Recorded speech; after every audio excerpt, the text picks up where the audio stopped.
Halo, selamat siang. Berada di channel Oto Jatim.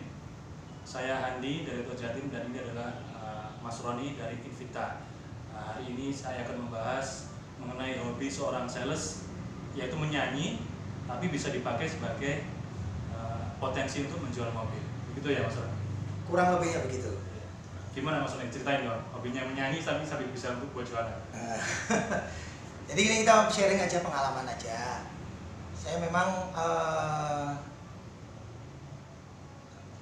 suka menyanyi ya, dalam artian saya dulu pernah juga rekaman, dan saya juga background saya adalah seorang seniman. Dan saya menyanyi itu memang karena passion ya, karena passion. Seorang pemusik itu passion sampai kapanpun pasti rasa itu juga tetap ada. Tapi karena suatu kebutuhan ya, saya juga harus mempunyai istilah income untuk rumah tangga.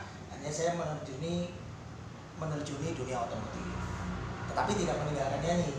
Nah, jadi saya combine, karena memang kan untuk jadwalnya untuk menyanyi, dan juga untuk menyanyi ini dalam artian saya perform di kafe, itu tidak mengganggu jadwal untuk jam kantor. Ya, karena kan untuk jam kantor itu kita tahunya office hour from 8 to 4 ya kan. Nah, untuk malam saya juga ada sendiri. Untuk jadwalnya saya untuk menyanyi di kafe adalah dari jam 10 malam sampai jam 1 malam atau sampai jam 2 pagi. Jadi memang tenaga, butuh effort besar ya, untuk istilahnya tenaga dan juga effort yang besar. Dan saya menerjuni dunia otomotif itu tahun 2006. Tahun 2006 di salah satu merek saya menerjuni pertama kali di otomotif, dan akhirnya saya terakhir adalah di merek Toyota ini.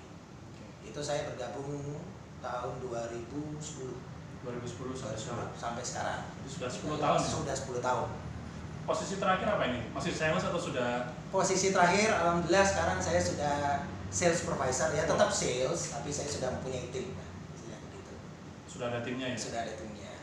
Jadi menurut Mas Roni ini, jadi musik ini bukan menghalangi untuk pekerjaan, hobinya yang musik itu, tapi malah untuk meningkatkan mood untuk bekerja gitu. Betul banget. Karena kita tahu di otomotif itu pressure-nya kencang ya.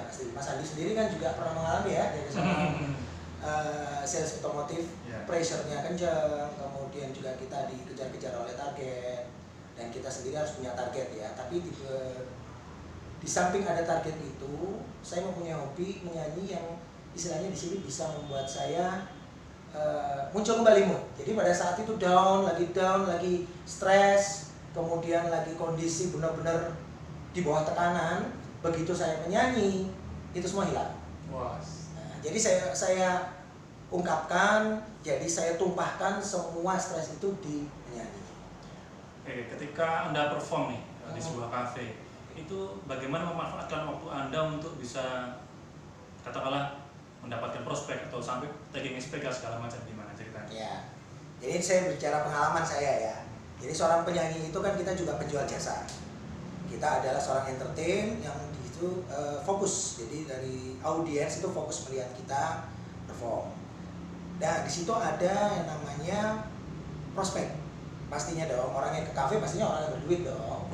Ya kan, dia spend money kan di situ kan, spend money open bottle, atau dia sekedar makan, ya kan, menikmati sebuah acara musik live, pasti dia spend money. Dia pasti orang berduit dong, ya kan. Di situ begitu ada breaknya, karena namanya orang menyanyi di kafe itu kan kita ada per sesi. Jadi satu sesi dari jam sekian sampai jam sekian, nanti ada breaknya itu biasanya diisi oleh DJ atau dancer, atau diisi oleh talent yang lain. Kemudian nanti kita kembali lagi di set kedua. Nah, pada saat break itu saya nggak bersikap so artis, dalam artian yang hanya diem di belakang panggung, di belakang stage, kemudian saya baru nyanyi lagi nanti begitu masuk set kedua. Tapi saya langsung flooring, istilahnya flooring, membaur gitu ya? Membaur. Karena kita harus tahu dong, orang-orang yang datang di situ adalah khusus melihat kita. Nanti akan ke depannya dia akan menjadi RO juga, seperti di otomotif lah, RO repeat order ya kan. Dia akan datang lagi, yang pasti kan memberikan keuntungan untuk saya sebagai subjeknya, sebagai seorang musisinya. Nah, di situ saya memperkenalkan diri sebagai seorang penyanyi. Saya biasanya juga, saya cuma satu, saya tidak pernah bawa brosur, saya tidak pernah bawa katalog, saya hanya bawa kartu nama. Dari situ kuncinya. Dari situ. Kartu nama itu memperkenalkan saya adalah seorang sales. Sekali lagi, branding paling penting, teman-teman. Paling penting branding. Selain sebagai seorang penyanyi, perkenalkan saya seorang penyanyi. agar orang-orang tahu oh saya seorang penyanyi, berarti saya bisa di job atau di hire di acara-acara musik kan begitu. Tapi saya juga tidak lupa branding saya adalah seorang sales otomotif. Saya adalah seorang penjual otomotif mobil. Nah di situ saya perkenalkan bahwa saya adalah sales dari PT ini, saya berjualan ini. Nah akhirnya apa? Kebentuk yang namanya chemistry, kebentuk yang namanya sudah saling kenal. Suatu saat ini pengalaman aja, saya pernah ada nyanyi di salah satu kafe, bukan kafe ya, di salah satu pub di daerah Jalan Tunjungan. Saya punya band, saya pernah perform di sana. Seperti yang saya lakukan, saya turun flooring ke konsumen. Saya kasih kartu nama. Dia selalu datang karena dia penggemar lagu-lagu Bon Jovi pada saat itu. Dan saya membawakan lagu-lagu Bon Jovi pada saat itu. Suaranya udah kelihatan.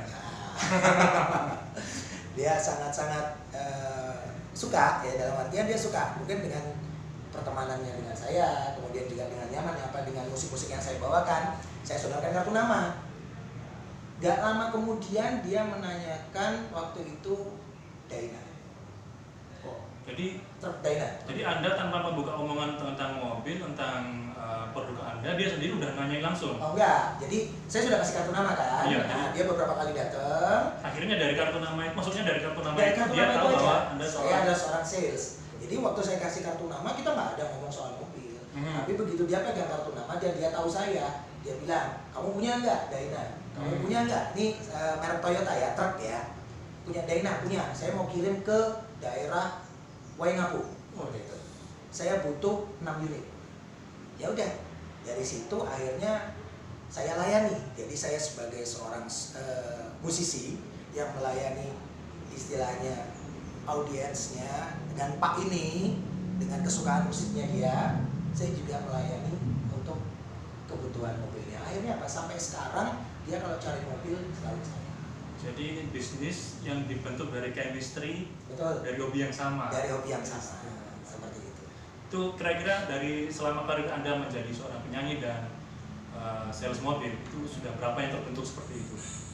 Kalau yang terbentuk seperti itu secara kontinu gitu ya, cukup banyak sebenarnya. Karena jujur kalau saya untuk seorang musisi yang bekerja malam hari, untuk canvassing itu mungkin dapat di 1-2 tahun pertama waktu itu Mas Andi. Cuma 1-2 tahun pertama, karena saya berpikirnya gini, saya kan butuh tenaga juga untuk malam perform.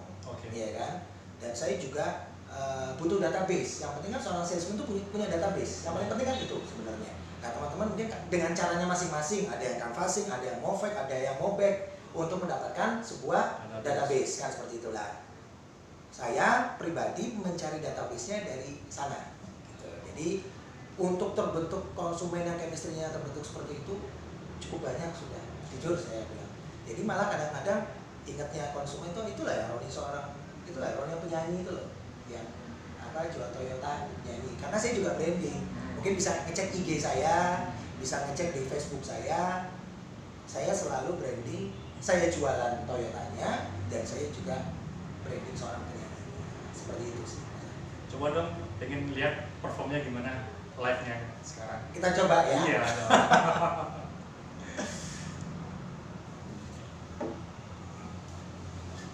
Mohon maaf ya kalau ada sound yang kurang sip ya, karena kita langsung live ya. Dadakan juga, kita kan gak ada rencana. Nah, gak ada rencana ya. Oke, satu lagu dari Goo Goo Dolls, Iris.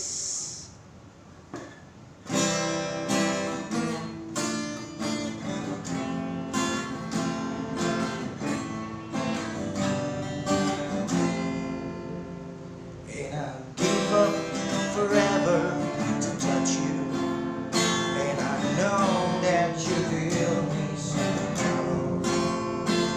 You're closest to heaven than I'll ever be, and I don't want to go right now.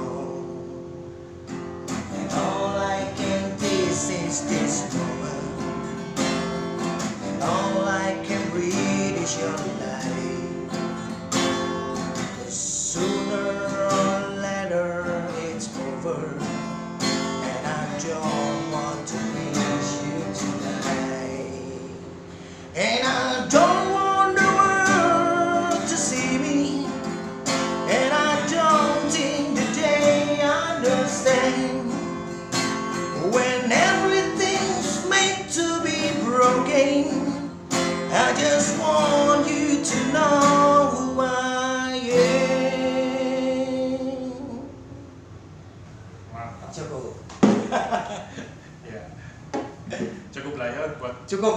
Kalau pengen lihat, ya ini kan langsung lah ya. Kalau pengen lihat, boleh. Biasanya di mana? Biasanya memang dulu saya banyak reguler.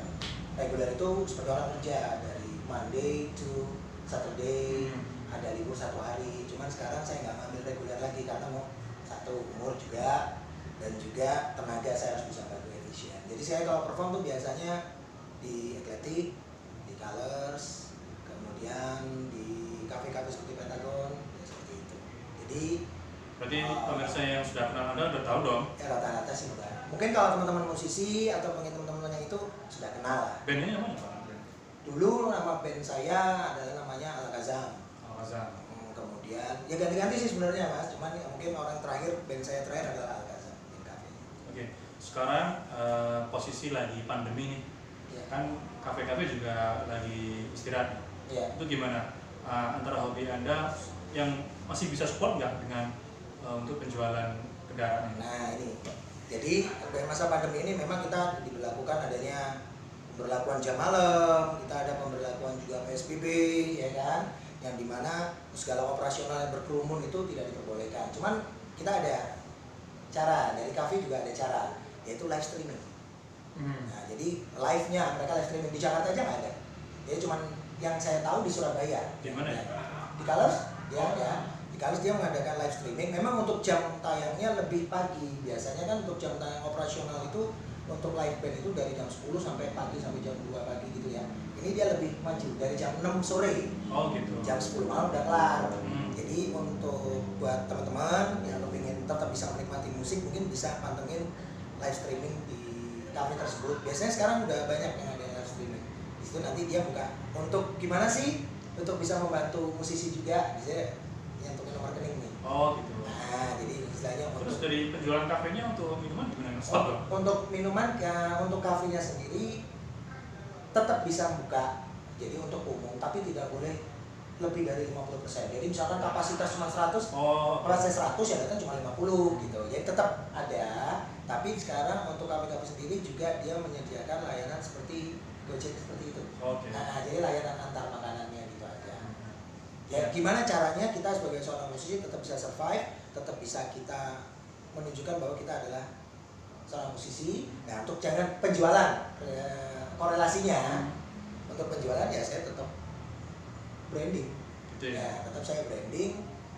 Yang paling penting sekarang adalah kita punya vlog seperti ini, kita punya konten, kita punya sosial media yang di situ teman-teman manfaatkan benar-benar kemampuan dan kelebihan dari teman-teman.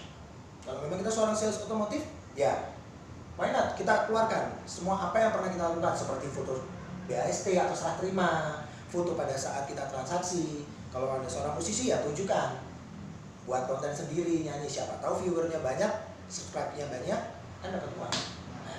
Jadi tetap meskipun secara online musiknya diharapkan memang tetap ada chemistry lagi seperti itu ya. Harus tetap ada. Karena pastinya orang-orang kan juga mungkin jenuh ya. Selama 3-4 bulan ini di rumah aja kan. Dan kepingin sesuatu yang paling ramai sekarang memang kan kita ngomong aja sosial media, YouTube, IG. Nah, di situ kita manfaatkan untuk live streaming gitu. Bahwa kita tetap bisa berkarya, berkreasi. Jadi ada anggapan bahwa penjualan turun sebenarnya enggak ya? Itu cuma pindah aja. Pindah dari offline ke online. Nah, gitu. Nah, itu harus bisa menerima, benar nggak Mas Adi? Jadi prospek itu yang dulu di jalan sekarang di kayak di online ini ya, ya Facebook, YouTube, YouTube. Kita tetap bisa transaksi kok. Jadi kan kalau transfernya langsung ke kantor. Terus untuk data-data kita bisa by email, by WA atau by Telegram untuk supaya muatnya kuotanya lebih banyak, Telegram bisa. Jadi kirimkan aja datanya, kita proseskan, mobil bisa kita kirim. Ya seperti itu kan. Mantap. Jadi customer tetap di rumah, safe, safety, tidak berisiko. Oke, terima kasih sharingnya Mas Roni. Siap. Penutup nih satu lagi buat teman-teman sales mobil yang ada di luar sana yang barangkali kepingin tahu inspirasi dari Mas Roni gimana? Sebenarnya inspirasi kita semua kondisi sama ya. Jadi kan pandemi ini bukan nasional kita tapi internasional. Jadi buat teman-teman semua, baik itu seorang sales otomotif atau seorang musisi atau pekerjaan apapun lainnya, jangan menyerah. kita tetap semangat. Yang kita pikirkan adalah bagaimana kita tetap bisa menghadapi pandemi ini sampai dengan selesai dan kita tetap survive dengan keadaan apapun. Itu sih sebenarnya. Tetap berkreasi, tetap jaga kesehatan. Oke, terima kasih Bang Roni. Siap. Teman-teman, itu dari Bang Roni. Ini adalah vlog pertama dari tojatim.com. Nantikan vlog-vlog selanjutnya. Tetap semangat, tetap jaga jarak, jaga kesehatan. Pasti sukses. Pasti sukses.